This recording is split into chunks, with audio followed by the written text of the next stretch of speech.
So yeah, where are we heading to, Zasha? This is it right here. It was a distressed property. The roof was caving in. There was all these trees all over. There's nobody living in it. So that's the thing is people think, oh yeah, it's so expensive to live there and there's not any homes, but there actually is. Oh, you're in candid camera. This is one of the projects that I recently completed that was brought to me from a realtor. They're only open till 2. Oh, well, we got in right before. Right? That's really what kickstarted our journey, was going to the courthouse. This is where it happened? Yeah. Where we're going right now? How does my hair look? Yours? You have an extra? Look like crazy. Who, me? Yeah. That's my MO. You look the part, the crazy part. So I picked up Fuzzy this morning from the airport, and he's one of my business partners that travels all over Hawaii, and we're doing a 32 lot affordable housing project together, which we're really excited about. We bought the property, and now we're just kind of going through the grant process and trying to work with some nonprofits. If not, then we'll have to get bank financing and come up with a different strategy, because we're trying to do affordable rentals. But if not, then we may have to sell some properties to be able to keep it. What's cool though, like, because I've been working with a nonprofit organization already, they referred me to another one who gave us a grant. I think they gave us like $250K to put towards the project. And what we're doing with that money is clearing the roads, doing because it's in a wet area, the association didn't take care of the roads, so it's mostly like private roads. So we had to we got to clear down the roads. So it's a lot of civil work being done with that funds, which was awesome. And I appreciate the Oista Corporation for giving that funding to put local families in the houses that we're gonna build on these 32 lots. So.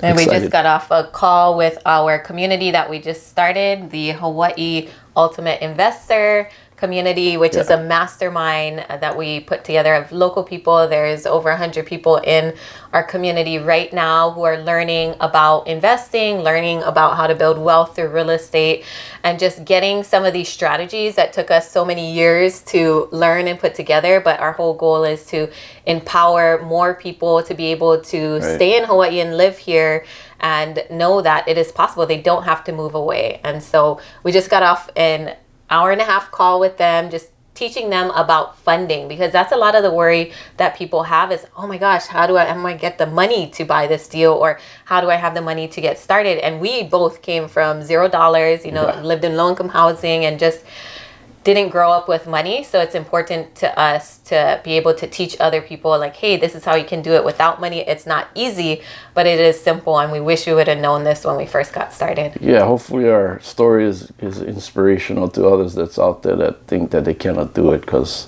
if Fuzzy can do it, like, anybody can, right? Yeah. Anybody that's from, born and raised in Hawaii and or anywhere else that's expensive to live. So it's just a mindset thing. Like, why is other people doing it, right? Mm-hmm. So learn what they're doing, do the same thing, copy and paste, which is easy. Follow what they're doing, and you're going to be successful just like that. And today we're going to go to a few projects on Maui, go to the place where I kind of grew up, and then also to where I first started finding deals, and then take you to some of the current properties that I own here so that you guys can see how it's possible to be able to still make a profit and cash flow right here in Hawaii. Yeah, so it's a show me today. We'll show you.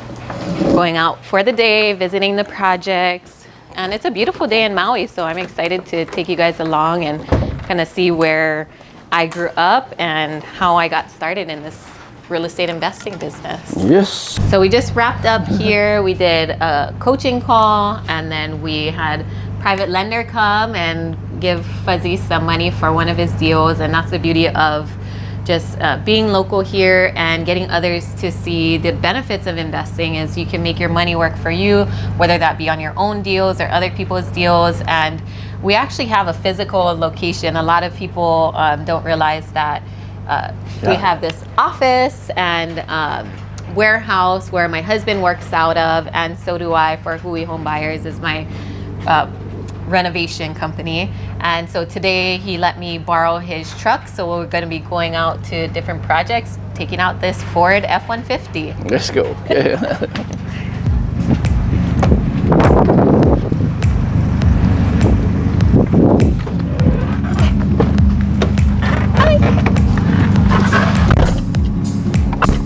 Start them up. Yeah. Close the door. Oh, should we? I gotta grab my coffee first. The lock. So, hey, so where we're going right now? We go check out. I asked you if we could check out where you started your journey on your first property you purchased. Was it at the Courthouse? Yeah. So my first property, when I started looking into real estate investing, I listened to podcasts and just started looking on biggerpockets.com, which is like a free website for a lot of different types of investing, mainly real estate. But when I was looking on there, listening to podcasts, I heard a lot of people talking about foreclosures, going to the courthouse. And I actually remembered that my uncle bought his primary residence, so the home he lives in now, from an auction. And so when I started looking into investing, I asked him about it and how hard it was, what the process was. So he kind of gave me a little bit of insight into it. And I started showing up at the courthouse just to see. I had no idea, what was happening. And I found out when the auctions are going to be from the local newspaper. And when I showed up, I had no idea, that I was supposed to bring a cashier's check or how it worked. I was just kind of showing up so that I could learn the process and meet the people. But so many people were standoffish. There was a lot of, kind of people who have been doing it for years. And so they didn't like the fact of more competition.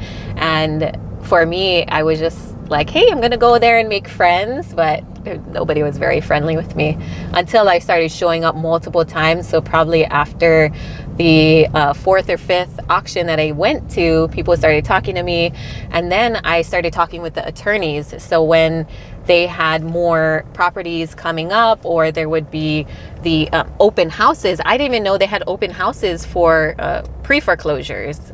So I started going to those and really just making those connections. So networking for me, even from the start, has been key. And these attorneys could see we were trying to buy a house for ourselves at first, and was looking, on the market. And I had told several people, I was worried that if something happened to my husband, we wouldn't be able to make the mortgage. I worry about a lot of different things just because my mom went through foreclosure. I've seen a lot of family members, lose their homes before. And so I didn't want that to be me. So I was thinking, how am I practically going to buy a home? And once I started learning about these courthouse auctions, I was like, wait a minute. So they auction off homes like they do like cattle or, all these other like antiques. And so I didn't really know too much. So once I started meeting people that actually did it like clicked in my head, like, oh my gosh, they're buying these homes for such a discount. However, when you buy these homes off market, a lot of times there's other liens against the properties. There may be open permits. There's other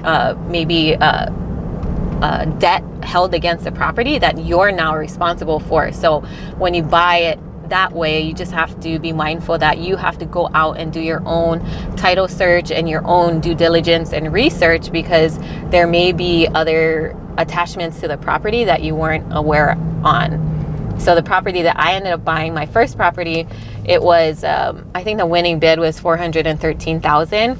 And before I started going to the auctions, I thought, oh my gosh, you have to have all this cash. However, they told me you only needed a cashier's check for 10% down of whatever your highest bid was going to be. And so we had been saving up money for a while, and I was in the process of paying off debt. But once I started on this real estate investing journey, I realized, oh my gosh, I have to have 20% down. And so we started saving instead of paying off our debt, and realized I always thought debt and credit were correlated, but learned that they're not through, purchasing our first home, talking to different banks. And that's really what kickstarted our journey, was going to the courthouse, finding a home that was at a discount, and making those connections with attorneys and other investors there to kind of learn what the next steps would be. So what about, like, were you part of a coaching program already, or you just was like searching online, friends, like, were you with Ryan Pineda already? No, so when I started going to the foreclosure auctions, I was actually looking for our first home through that avenue. And so once I put that bid in for that home at $413,000, I kind of was just winging it, and to figure out how am I going to raise the rest of the money by the time the next courthouse, they call it a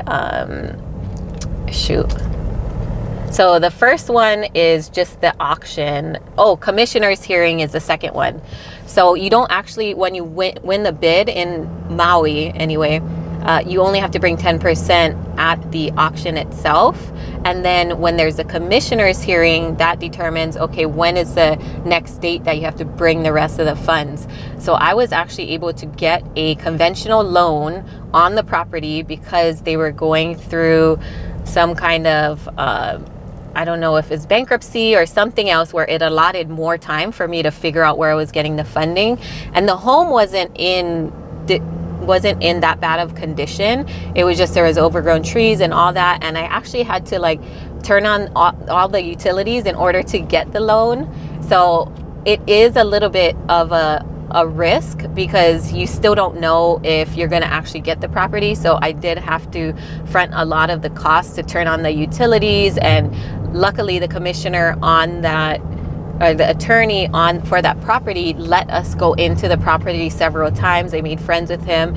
And you know, when you have if you have the right goals and surround yourself around the right people and let them know what your mission is or what you're going to do with the property, and you're going to do something good, a lot of times people that are in that space, like the commissioner, he was like, oh my gosh, I know it's so hard to find housing here. Like, I'm so glad there's people like you who are doing it not just to buy properties and make a profit, like you're trying to just survive here. And so he let us go several times to the property, bring an appraiser through, turn on the utilities, you know, get in as many times as we needed, and we got a conventional loan on this pre-foreclosure property. Oh, that's crazy, because most cases, like, you hear of you got to come up with the money right then and there. I guess they move a little bit more quicker.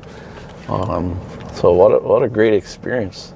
Yeah, and a lot of times it doesn't work that way. It's just this particular property. And so I always tell people, if you're going to go to these auctions, make sure you do your due diligence, because we did close on the property. We're like, yeah, we got a steal. However, there was an open permit that took us 3 years to close. There was a clouded title, which I never knew what that even meant until I bought the property, which means I technically didn't really own it until they could clear that cloud on the title. So there are several things, like I said before, like if you're just getting started, I would highly recommend like doing your research and working with a title company, because I didn't know any of that. However, you know, I got the title cleared, I got the permit closed, but it took probably, 4 years in order to do that. So we still live in that property till this day, but it was an eye-opener to see, like, now the property's worth. So I bought it in 2018, and now the property is 2024 is worth 1.3 million. Scripts. Crazy. And then what you bought it for again? 413. Damn. So that's how you make money. Well, it's equity, right, in it. But I was able to get a home equity line of credit on the property to then use that money to buy my first rental property. And then you still own that rental property till this day? Yeah. Wow. So it started clicking, meaning, after your first project. Did you guys do all the renovations yourself, did you say? Yeah, so we hired out like friends and family to do some renovations. We probably did about like $80,000 in renovations at that time. And we went over budget. Like, we were supposed to only stick to 50, but because now we had to keep the property because of the clouded title and the open permit, we ended up, putting a little bit more money into it just because we're going to live there too. We'll live on his property. Yeah. Mm-hmm. Right? I think we're just all. Cool. There's so many strategies. And I we like know. it, right? I love it. We like And even for me, I was trying to convince my husband to move into the one of our tiny homes. I don't live in a tiny home. He was Yeah, not right. happy. Yeah, right. I would. He's more of the, like, you know how sometimes the wife is a more like bougie one? He's more of that. It's so funny. One time we went to the Big Island, and Fuzzy's like, oh, yeah, you guys can stay at this house, but I just bought it. I never did anything to it. But I was so tired at the end of the day. I ended up falling asleep in the van that we got for the students. And then I ended up sleeping on the ground. Bro, I went out of my way to grab an air mattress for this girl, and she's like sleeping on the floor. I was so all good. tired. Knocked out. Well, we did 2 days, right? 2 days of, what did we do? We did it was our live event, right? Where we walked through all of the brand new build process. Sweet. So, hey, talk about this little neighborhood here. What is this? Where is this? Like Wailuku? Yeah. So this is the old historic district in Wailuku. This is where a lot of the state buildings are, the county offices, and It's like Hilo Town almost. yeah, Like, yeah? yeah. It's a lot of older buildings, and we're gonna pull up to the courthouse, kind of where the auctions happen, and They call it the court steps. yeah, the courthouse steps where they tell you to go. So a lot of lawyers, doctors, other kind of high-paid professionals live and work in this area. There's also some lunch spots. If Food you guys court. see anything good. New Life, pizza. Hey, they got shaka. That's how, brother. Shaka. This is the courthouse, Avenue. Yeah, coming up. The state building, and then the courthouse is gonna be. Kind of look like a jail cell. Take it back. Put him back in. Lock that guy. Lock him up. Lock him up.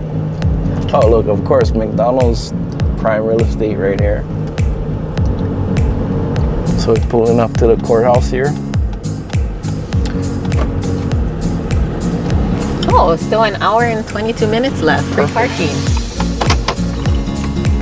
Okay. I'm putting my stuff inside. You can grab your slippers. Oh, yeah. That Aw. stuff can stay. Oh, look. Anyway, long story short. Oh, like make sure the sun is like straight up, so. We can go under there. Oh, this is where it happened? Yeah. Wasn't really steps though. No, they just built this outside area. Oh, So more recently at the courthouse, they just built this kind of enclosure, but before it was open. And so typically the commissioner or the attorneys might stand right here, and then everybody else kind of just waits on this outside open area. So when they say courthouse steps, it's literally the courthouse steps. And whenever they have a property that they're going to open for auction, they'll come out here. They say opening bid is this amount. So for mine, it was, I think they started off at something crazy like $280. And then whoever is here that has cashier's check in the 10% amount, they will bring it to the commissioner and say, okay, I have this amount. So he knows what their highest bid is going to be. And then from there, it's kind of like everybody just starts saying what number. So he'll start off, hey, you know, this auction is starting off at $280 price bid by the bank. Is anybody here? Does anybody here want to, you know, put in an offer? And so people would just start going typically by the thousands because they don't want to waste anybody's time, but people will jump up, you know, sometimes $100,000 more or whatever the case may be. And after that, what happens is there will be a commissioner's hearing. Once you win the highest bid, there'll be another hearing where other people can come in and bid against you again. So you think, you know, oh, I won the auction, I'm going to get the home. But essentially how it works here is that there's another hearing where you have to go to, and then people can show up and bid you out there too. So for us, we won the bid, I think about like 380, but then at the second hearing, that's when someone else came and like bid us up to the 413. And because we were living there, we're able to pay a little bit more, but as an investor, they stopped around 400. And it was key, that relationship, and that person that was going and bidding against me, I built a relationship with them moving forward. And they said, hey, if you start coming back here and you're looking for, you know, homes for yourself, or, you know, this is going to be a property that you want, let's work something out together, where we either work together, or, you know, we can make sure that you get one property and then you won't bid me up for the next property. So like I mentioned before, it was just key building those relationships. And then all of the attorneys that came, you know, I walked up to them and let them know who I was, that I'm going to be, you know, coming to a lot of these auctions, gave them my number and email, and then started going back and forth with them, building those relationships, so that I did get, you know, insight to some properties coming up. And they really support, like I mentioned before, just if you have the right intentions with going into these types of projects. And I let them know my goal is to rent to local families. I want to sell to local families. And so they were more, I guess, communicative with me because of that passion that I had, and that purpose too. So even if you're looking to purchase your own property, like, I would highly recommend looking at some of these creative strategies if you're in an extensive market, because then you can actually find something that is a little bit more affordable than that's listed on the market. And for me, it was key, though, like I mentioned before, to do your due diligence, like check with a title company, make sure you do your due diligence as far as driving past the property, or if you can, go to an open house, even though it's off market. Some of these commissioners or attorneys may let you go on the property, and connecting with the banks to see what other liens are against the properties, or if you can work directly with the owner themselves. I highly recommend trying to contact them as well. That's another strategy that I recommend to people, is working directly with the homeowner before it even goes through that foreclosure process, because that can save them for having a foreclosure on their record and all the legal costs that come with that as well. Other ways that you can like make an impact too, and it's important for us to keep sharing that, because even, you know, we're Native Hawaiian, and so, or part Native Hawaiian, so it's owning land and owning homes here has always been like a kind of like cultural issue as well. So we want to showcase, like, hey, we know that there's been so much done in the past, but now we have to move forward and figure out a way to still be able to survive here and be okay with what's happening, because regardless, everybody still needs a place to live. And if you can be a part of that solution of bringing other people together, or selling a home, you know, choosing to sell a home to a local family who is really contributing to the community, you know, especially if you can sell it to them at a discount, then that's huge, because it's so expensive to live here. But you still got to make a profit in the end for yourself and your business, but there's a way to do it that is okay, and you're still adding value to the community. Prices are getting more and more expensive right here in Hawaii, so there's no better way to learn real estate through coaches that are active right here in Hawaii. So come join us today. We're excited to have you start your journey and be there to support you.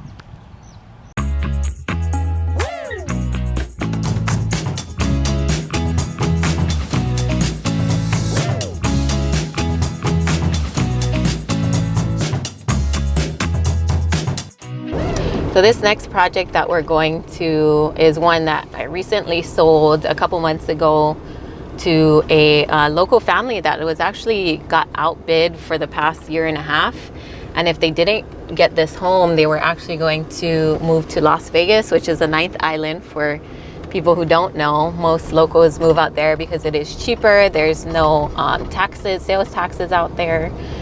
But we got this house about 3 years ago. So it was a very long project and a long process, especially to do with permitting. And oh, look at this place right here too. Oh, perfect. Yeah, you never know when you're driving around neighborhoods. Even in Hawaii, there are houses that are in distress.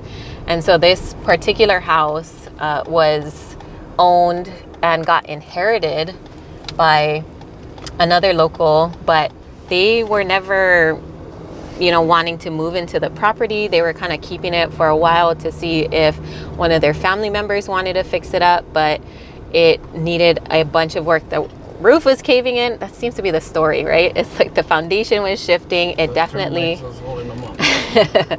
it definitely needed to be rebuilt.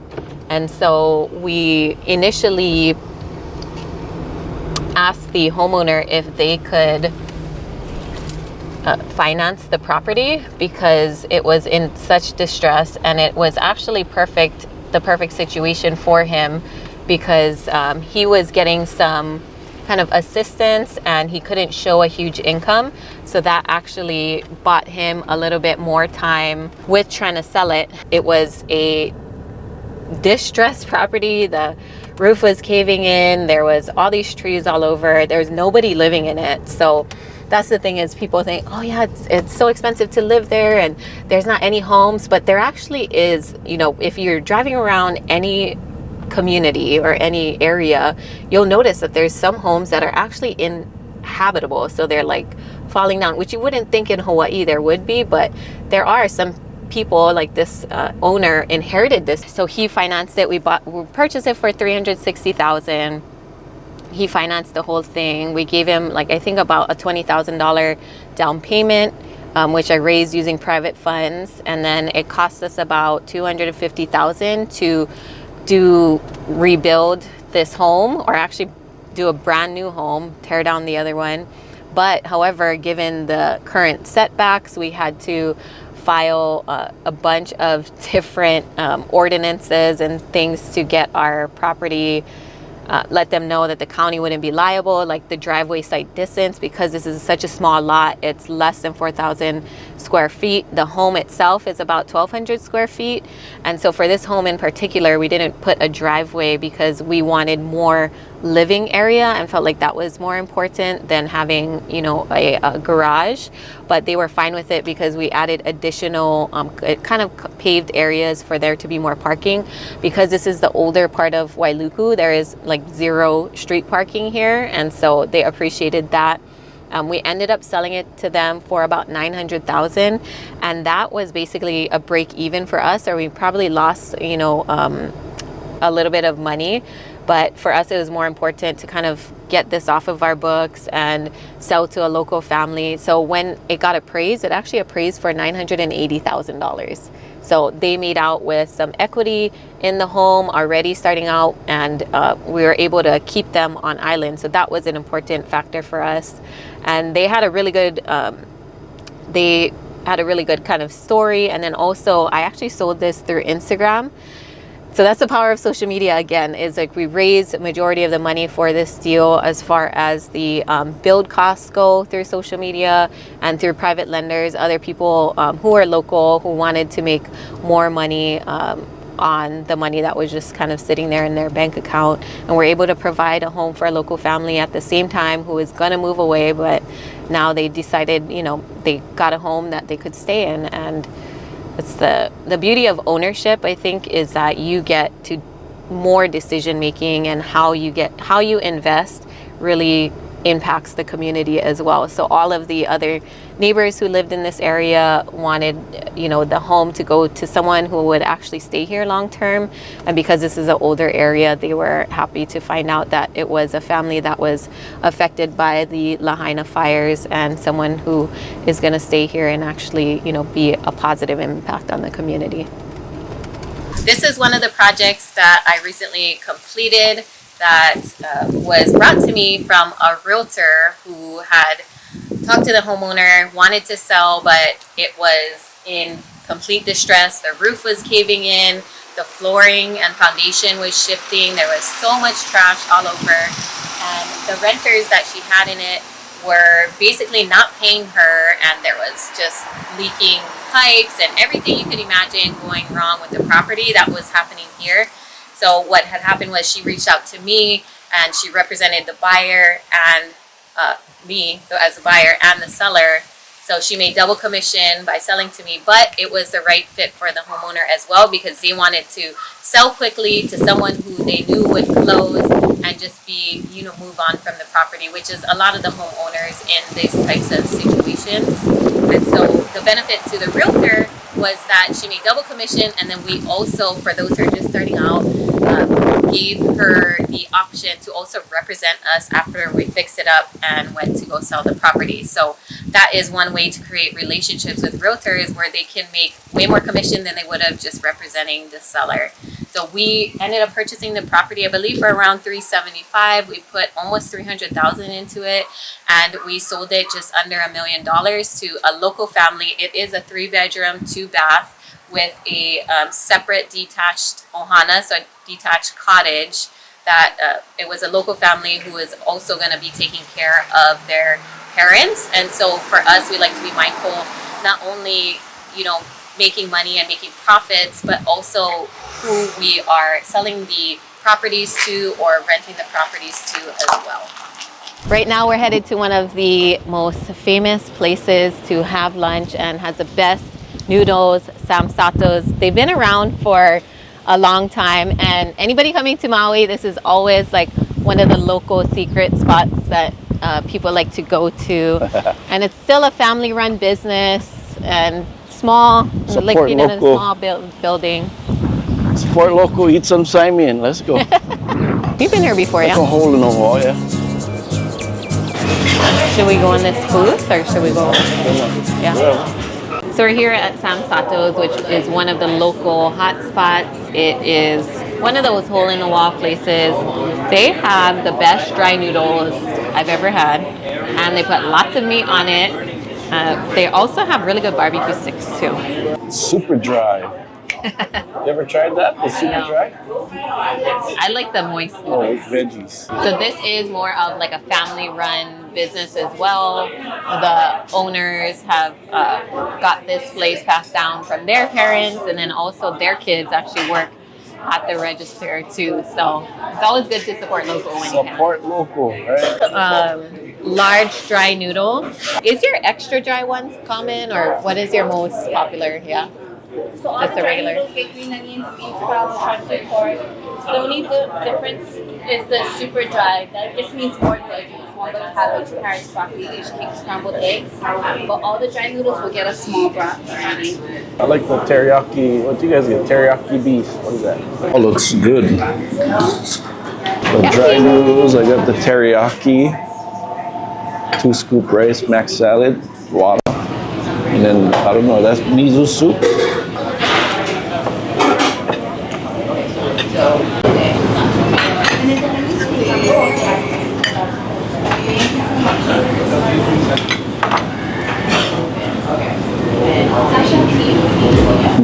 Thank you. What? Let her stick. Thank you. You too. That was really good. That was cool. Awesome. This is my grandpa who passed away, but this is all of us as we grew up. So was this one of the buildings that they had on the auction last year? This house, we were able to negotiate down to $375,000 purchase. So this is a deal that you basically could find for free. We found it driving for dollars, driving around different neighborhoods, just